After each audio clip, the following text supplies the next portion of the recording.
Look who's back with us, former White House Press Secretary Ari Fleischer and former U.S. Treasury official Michael Faulkender, the perfect gentleman for this segment. Okay, Ari, first to you. 4 in 10 Americans tell ABC, Washington Post pollsters, they are worse off financially under Biden. That's the most in nearly 4 decades of this poll. Nearly 8 out of 10 tell Associated Press. 8 out of 10, America is going in the wrong direction under Biden. These polls are bad for the White House ahead of the State of the Union, Ari. And only 38% of Democrats want Joe Biden to run for re-election. That's Democrats. So, yeah, Joe Biden is sailing into tremendous headwinds of a historical nature for a president who wants to run for re-election. If I were him, and I think this is what he's going to do, he's going to pretend those headwinds don't exist, and he's going to tell all the American people that the winds are blowing in the right direction. But doesn't that make his polls drop more? The question is, will the American people fall for it? Right. Doesn't that make doesn't that make his polls drop even more when he does that? Well, I think what's going to happen is you have to see what the future holds. If the economy starts to turn around, then people will say, especially people inclined to believe Joe Biden, that, see, Biden was right. If the numbers continue the way they are, Joe Biden will fall faster than a Chinese balloon. So it really comes down to the future of the economy, which Biden will try to tell the people the economy is strong when we know it's not. So, you know, well, some say it'd be faster than a whale dropping. Okay, to you, Michael Faulkender. The president is now blowing out even his prior exaggerations. Watch this. We've created 12 million jobs. 12 million jobs since we took office.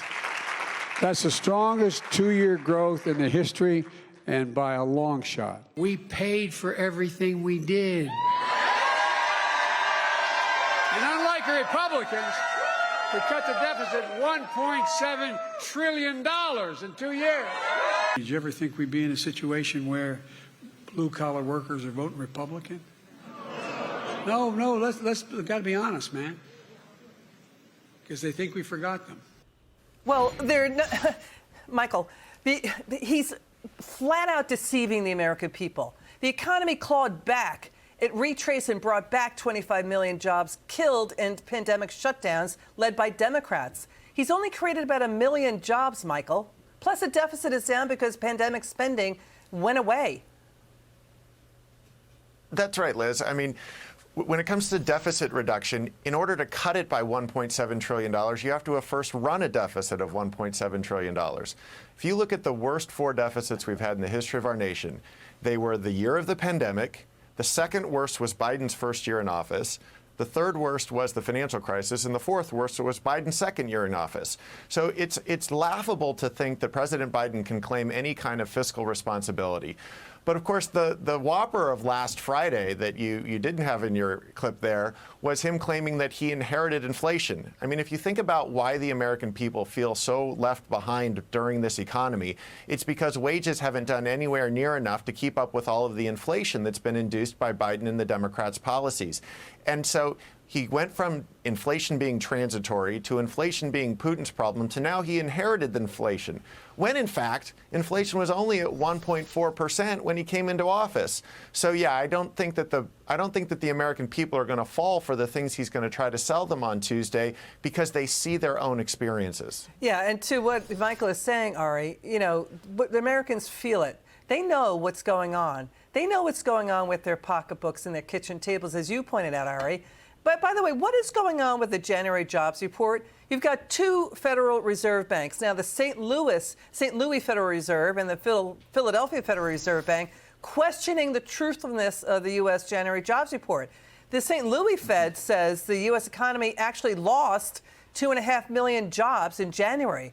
That means the headline 517,000 jobs gain, Ari, was driven by a government seasonal adjustment. The government goes in there and does estimates, 3 million to the upside.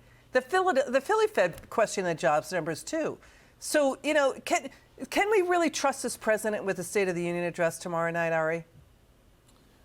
Well, in the big picture, can we trust the president? The answer is no.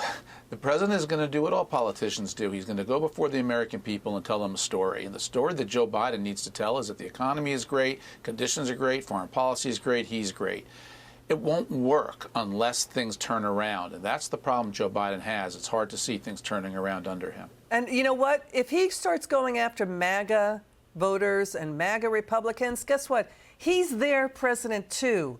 Right, Michael? And so this so-called unity president has completely failed at that job that he claimed he was going to do and unify the nation. So, Michael, when you saw this January jobs report, are we really to believe that with less people working in the jobs force, it's like 4 million to 5 million have dropped out of the U.S. job force since before the pandemic, and we've added more in population growth. So thusly, the government adjusts the jobs number because of the population popping. It doesn't mean more people are working. Are we really to believe this jobs number when the U.S. economy is flatlining at 2% growth?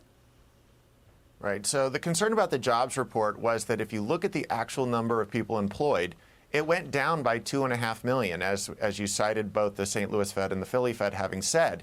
The issue that they had is that normally holiday hiring leads to about 3 million job reductions in January. Well, because they had difficulty hiring people last fall, retailers didn't lay off as many people as they normally would in January. And so that accounts for this 500,000 surprise. It's that normally we would lose 3 million jobs in January. We only lost 2.5 million. And somehow the BLS spins that ahead of the State of the Union address as a 517,000 employee gain, right?